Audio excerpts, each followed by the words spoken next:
Hey everyone. All right, so as promised, I wanted to take some time to do a little video lecture type deal for Countee Cullen and Zora Neale Hurston, two poets that we were going to cover last Thursday, I believe, but we didn't have class. So I still wanted to make sure to take some time and talk about them. So instead of doing one long video, I've decided I'm going to do two shorter videos just to make it easier to upload. And I want to start with Cullen. Um, so Cullen, both Cullen and Hurston were very, very important and very influential figures in the Harlem Renaissance movement. Right. So if we know anything about our 20th century American history, we know that Harlem in the 1920s was the mecca for African American art, expression, just all of that stuff, right? So you had a lot of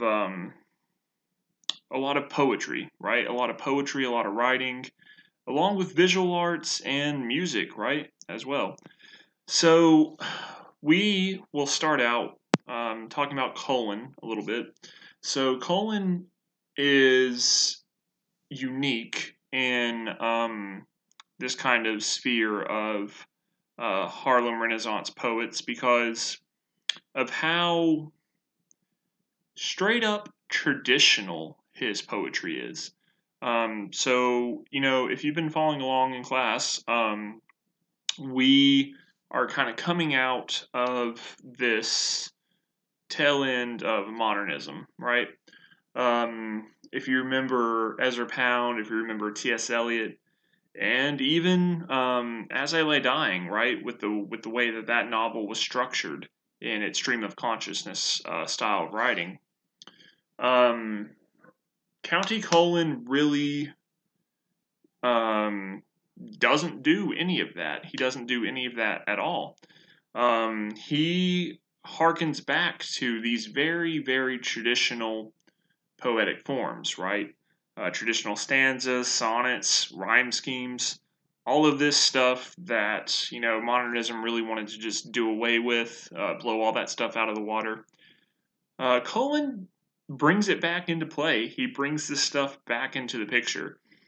And what we end up with, especially with what is in the book here, right, is some of the most traditional sounding poetry that we will cover this semester.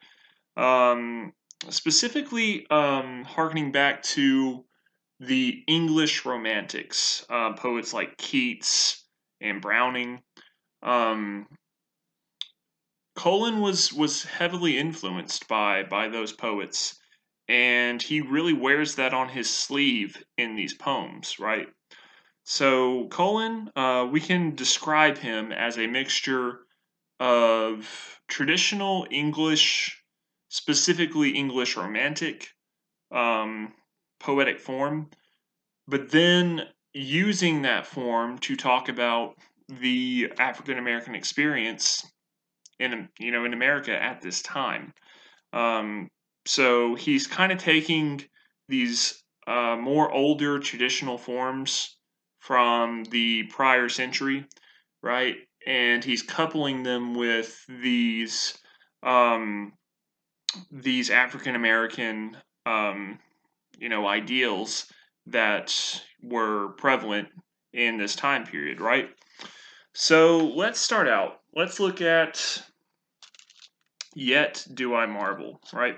So this is the first poem that's included here in the book. This is in 1925. Okay, and if you have the textbooks, we have the footnote here that tells us we have some references to Greek mythology, Tantalus and Cephisus, right? They, were tortured in Hades. So that's kind of an important illusion, right, to know for this poem to work, okay? So let's start out. We'll just do a quick reading here. Yet do I marvel.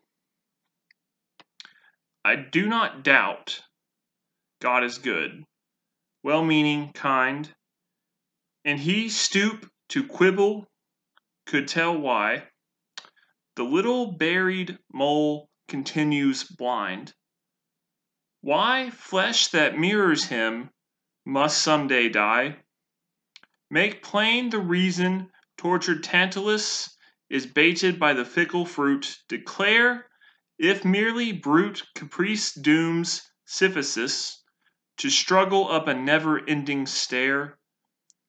Inscrutable his ways are, and immune to catechism by a mind too strewn with petty cares, and slightly understand what awful brain compels his awful hand. Yet do I marvel at this curious thing, to make a poet black and bid him sing. Okay? So, as I was mentioning, right, we get this very, very traditional poetic form, right? We have some rhyming going on, which is really weird for someone writing in this modernist, time frame. And we have, these Greek allusions, which are not unusual, right? We know that modernist poetry is chock full of allusions, so that's not so unusual. But, right, we are getting this traditional form as a way to comment on the black experience, right, in America at this time. So these allusions, of course, tie into the struggles that this population was experiencing. And, right, it all ties together in that ending, those two ending lines. Yet do I marvel at this curious thing, to make a poet black and bid him sing, right? So that really does kind of encapsulate this awareness, right? That the African American community, specifically the artists taking place, or the artists, making their art during this time in the Harlem Renaissance, is really it is a struggle, right? It's a struggle of finding the voice, right? And kind of what to do with this idea of,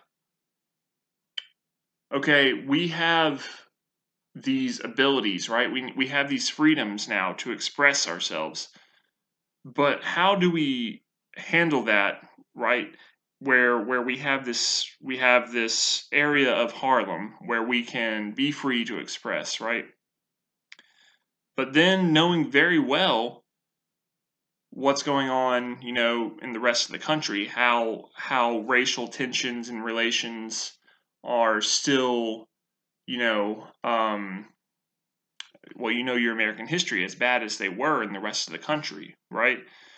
So I think this poem, Yet Do I Marvel, shows Cullen having this awareness of the precarious freedom of expression that the Harlem Renaissance offered for these African American artists, right? Yet do I marvel at this curious thing, to make a poet black and bid him sing, right? Good. So let's move on. So Heritage is definitely the longest poem here, and really has been praised as one of Cullen's, I guess you could go so far as to say the magnum opus, right? One of his finest works of poetry. And it is just as the title says, right? It is Cullen coming to terms with his heritage. So remember, right? Cullen, one of his goals was he wanted black poets to not just be seen as black poets, but as American poets, right? He wanted black poetry, African American poetry, to just be seen not by that quantifier, right? But as just purely American poetry, right? So heritage, I won't go through and read because it will take quite a while, but it is Cullen's attempt at reconciling that, right? It's attempt at reconciling that. Okay. So let's look at incident real quick, which does feature the N word, which I won't say, but it is here, right? So incident more so than being read, right? I know you can't really see, but if you have your own copy, it is also the way the words, right? The lines are assembled on the page that helps with the pacing, with the flow of the poem, right? So let's take a look at incident real quick. Which, if I tell you the title and say it features the N-word, you might be able to confer or contextualize what the poem is about, right? Once riding in old Baltimore, heart filled, head filled with glee, I saw a Baltimorean kept looking straight at me. I was 8 and very small, and he was no whit bigger.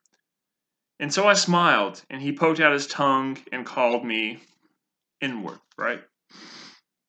I saw the whole of Baltimore, from May until December.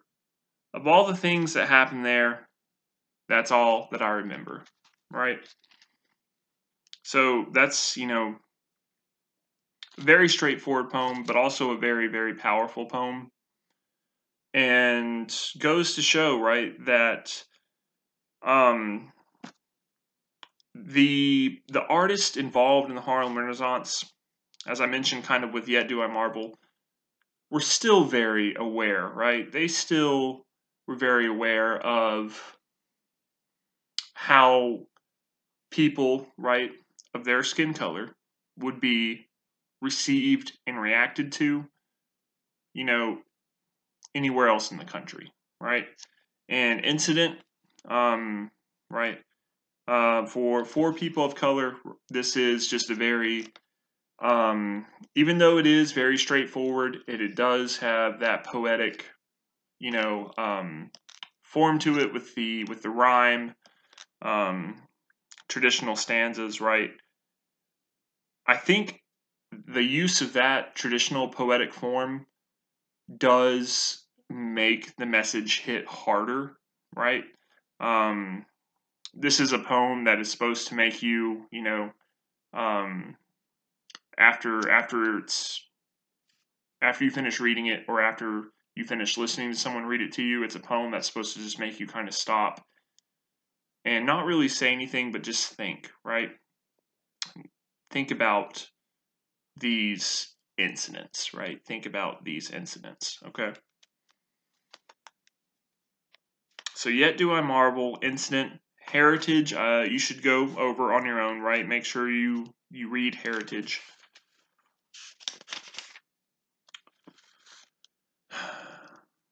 And let's finish with Uncle Jim, okay? If I had to pick between From the Dark Tower and Uncle Jim, I think I would rather spend the time to go over Uncle Jim, okay? So this is 1927, so let's take a look at this real fast. Uncle Jim starts out, "White folks is white," says Uncle Jim. "A platitude," I sneer. We have a dialogue here, right? And then I tell him so is milk and the froth upon his beer. His heart walled up with bitterness, he smokes his pungent pipe, some alliteration there, and nods at me as if to say, "Young fool, you'll soon be ripe." I have a friend who eats his heart away with grief of mine, who drinks my joy as tipplers drain deep goblets filled with wine. I wonder why here at his side, facing the grass with him, my mind should stray the Grecian urn to muse on Uncle Jim. Okay, so the Grecian urn, like I said, Cullen, very, very, very much inspired by those English Romantic poets. So the Grecian urn is a allusion, a reference to the John Keats poem "Ode to a Grecian Urn," right? So yeah, pretty straightforward poem there with Uncle Jim. Okay. So that's our quick look at Cullen, right? The main takeaway, right, thinking about combining the traditional forms of the English Romantic poetry with the subject matter of 1920s Harlem, right? That is kind of um, his main aesthetic, you could say, right?